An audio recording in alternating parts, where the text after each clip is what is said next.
Athletic and intelligent. This describes the ideal athlete for coaches. We like athletic people. We need tall, fast, strong, hard-hitting, accurate setting people in order to beat teams. However, we also need those people to be intelligent.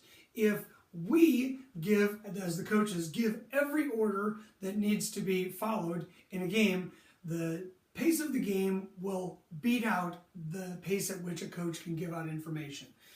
Also, coaches miss things because they're not out there in the middle of play. It is actually preferable for athletes to be able to think on their own, make game time changes at game speeds, and beat opponents because they are not just athletic, but they are intelligent as well. In fact, they are athletic and intelligent at the same time.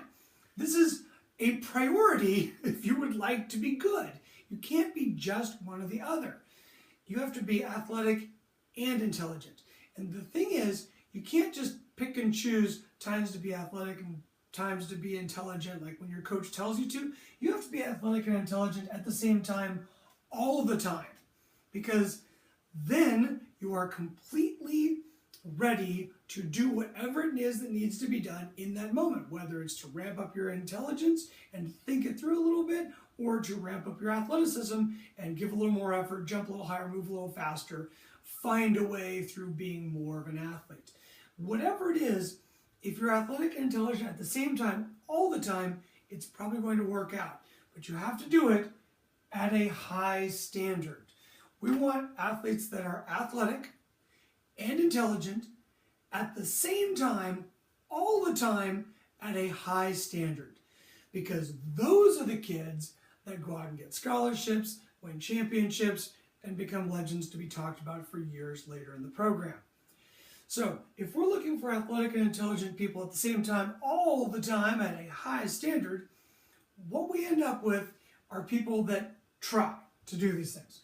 We end up with people with great intentions. So they go out and they're doing something as hard as they can with muscle, with grit and determination, and they're going to go and hit the ball cross court. Even though it hasn't worked, they're going to just hit it harder so that they're going to beat the person's hand back or knock them down and going to beat them with muscle. And then the other kid across the court's like, well, hey there, Buster, why don't you go ahead and think about this a little bit? If you decrease the angle of your thumb and increase the angle of your forefinger and the coefficient ratio of air drag to hand consumption on hitting the ball hits at quite the right angle, then you'll beat the block.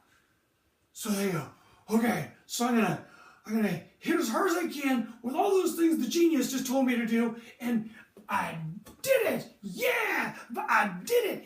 No, but you failed.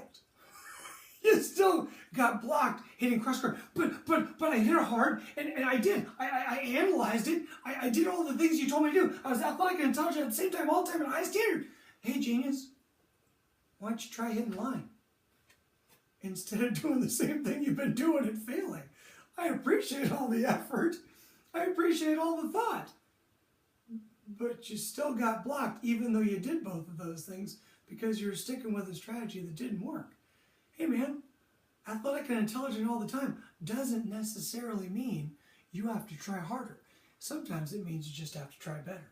However, you can't just try better all the time, because sometimes you really do have to try harder. And this is why the demand for athletic and intelligent. You have to constantly be saying how best to do this. And once I know how best, how hard can I do it while still saving enough energy to make it through the match, and yet clearly and beat my opponents with a level of margin for error that if I had a bad day, I would still win anyways. Because if you're not doing this now, this is what athletic and intelligent people do on a regular basis. They don't train to beat their opponents. They train to beat their opponents by a lot. So if their opponents have their best day ever and they have their worst day ever, they're still going to come out on top in the game that matters. In that championship game, the one that you want. You can't control the variables and all the things that could happen. If you have a bad day and they have a good one, you want to be good enough to beat them anyways. Because you have thought it through, you have trained hard, your body is ready. That makes you athletic and intelligent at the same time, all the time, at a high standard. So you don't run into the trap of trying to do everything with one attribute, muscle, or thought, and think that you have done your job. You have done your job when you find a way around the opposition and beat them, which is what I want for you. Athletic and intelligent at the same time, all the time, at a very high standard. Take it into your next practice, expect it out of yourself, and reap the rewards.